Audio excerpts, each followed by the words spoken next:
Tumatagingting na 30,000 pisong tulong pangkabuhayan ang ipinagkaloob ng local government unit ng Coral Eastern Samar at ng 14th Infantry Battalion, 8th Infantry Division kay Antonio Burak alias Tony, 38 taong gulang, isang dating kasapi ng Rebuilding New People's Army sa nasabing bayan nitong 15 lamang ng Pebrero taong kasalukuyan. Isang simpleng programa na isinabay sa lingguang flag raising ceremony ang isinagawa sa pamumuno ni Oras Mayor Neil Alvarez, Development Officer Mrs. Leah P. Ocolam, na nagpakita ng kagalakan sa naturang gawain.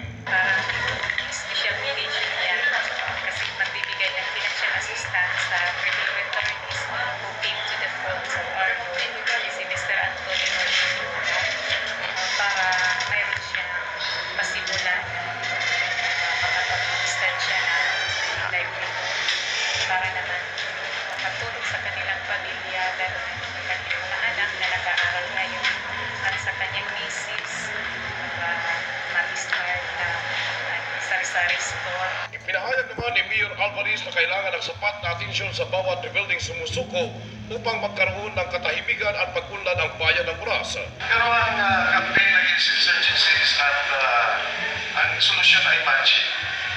This means convergence. Lahat dapat nagtutulong-tulong.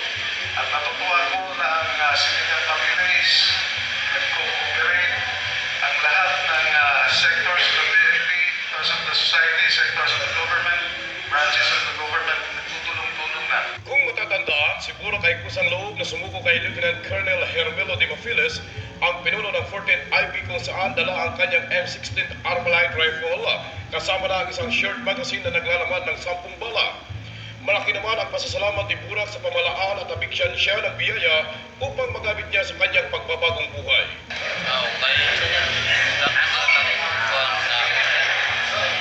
Salamat ng gobyerno nga republikang yan surrender anera sharing diri mo kung republikan ano man yan ang tingiligan mo damo naman ang republikan. Nananawagan naman ang pinuno ng 14th IB sa mga rebuilding na sumuko sa pamalaan at magbagong buhay kagaya ng ginawa ni Antonio Burak.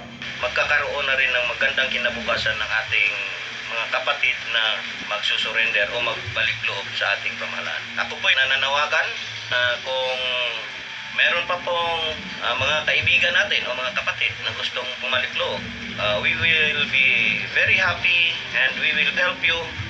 Minuri naman ng punong general ng 8th Infantry Division na si Major General Mario F. Chanda ang naging desisyon ni Antonio hinggil na rin sa isinusulong ngayong internal peace and security bayanihan ng pamahalaan. Sa hanap po ni